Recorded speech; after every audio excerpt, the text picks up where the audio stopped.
राज्यसभा और लोकसभा सोमवार तक के लिए स्थगित कर दी गई है। दोनों सदनों में सत्ता पक्ष विपक्ष का हंगामा देखने को मिला। सत्ता पक्ष ने सोनिया गांधी से माफी की मांग की तो विपक्ष ने स्मृति ईरानी से माफी की मांग की है। सोमवार 11 बजे तक अब लोकसभा और राज्यसभा को स्थगित कर दिया गया है। हिमांशु हमारे साथ जुड़ गए जानकारी के लिए। हिमांशु, अब तो सत्ता पक्ष और विपक्ष दोनों ही यहां पर हंगामे के मूड में नजर आ रहे हैं। अब सोमवार तक माफ कीजिएगा, कार्रवाई अब स्थगित कर दी गई है, तो माने कि हंगामा जो है अब अगले हफ्ते तक जो है आगे के लिए टल गया है। देखिए, इस हंगामे के बीच एक महत्वपूर्ण बयान राज्यसभा के जो उपसभापति हैं हरिवंश, उन्होंने दिया है। आज जब सदन की कार्रवाई शुरू हुई, उन्होंने कहा कि राज्यसभा के चेयरमैन ने कहा है कि महंगाई पर अगले हफ्ते चर्चा होगी, और उन्होंने विपक्षी सांसदों को शांत करने की कोशिश की। लेकिन कई विपक्षी सांसदों ने, जिसमें विपक्ष के नेता मल्लिकार्जुन खड़गे भी मौजूद थे, भी शामिल थे, उन्होंने एक एडजर्नमेंट मोशन का आज नोटिस दिया था महंगाई पर, और ये मांग हुई कि आज ही महंगाई पर चर्चा शुरू कराई जाए सदन की कार्रवाई को रोककर। लेकिन राज्यसभा के सभापति और उपसभापति तैयार नहीं हुए, जिसके बाद सदन की कार्रवाई को रोकना पड़ा।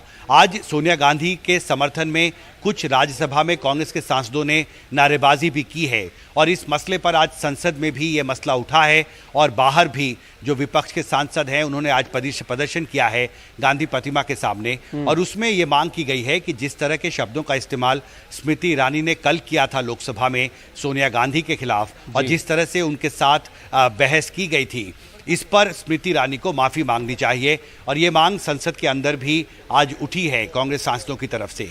और दूसरी तरफ सत्ता पक्ष जो है और बीजेपी विशेष तौर पर इस बात पर अड़े हुए हैं कि इस मामले में अधीर रंजन चौधरी ने जो विवादित बयान दिया, उसके बाद सोनिया गांधी को माफी मांगनी चाहिए। बीच में खबर यह भी है कि अधीर रंजन चौधरी ने करीब 2 घंटे पहले राष्ट्रपति से मिलने का समय मांगा है, लेकिन तस्वीर साफ नहीं है तबिश कि क्या उन्हें समय दिया गया है या उन्हें मिलने का मौका मिलेगा या नहीं मिलेगा। लेकिन इतना जरूर है कि इस गतिरोध की वजह से इसकी जो परछाई है आज लोकसभा राज्यसभा दोनों में दिखाई दी, और दोनों ही सदनों में आज काफी हंगामा हुआ, जिसके बाद सोमवार तक के लिए दोनों सदनों को स्थगित करना पड़ा है। तबिश, लेकिन हिमांशु, यह बड़ा मुद्दा महंगाई पर चर्चा को लेकर भी था। उसको लेकर जो सांसद हैं वो प्रदर्शन भी कर रहे थे। उस पर चर्चा कैसे होगी अगर दोनों सत्ता पक्ष और विपक्ष यहाँ पर बयानबाजी को लेकर ही एक दूसरे पर सवाल उठाते रहेंगे?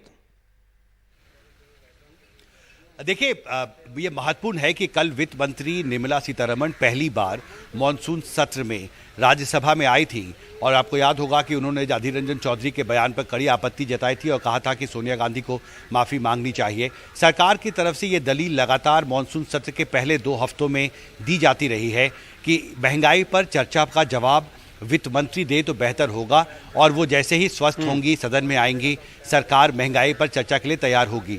तो निर्मला सीतारमण अब हाउस प्रोसीडिंग्स को अटेंड करने लगी हैं, और इसलिए आज विपक्ष की तरफ से मांग की गई थी, नोटिस भी दिए गए थे कि महंगाई पर सबसे पहले आज चर्चा होनी चाहिए, लेकिन सरकार तैयार नहीं हुई।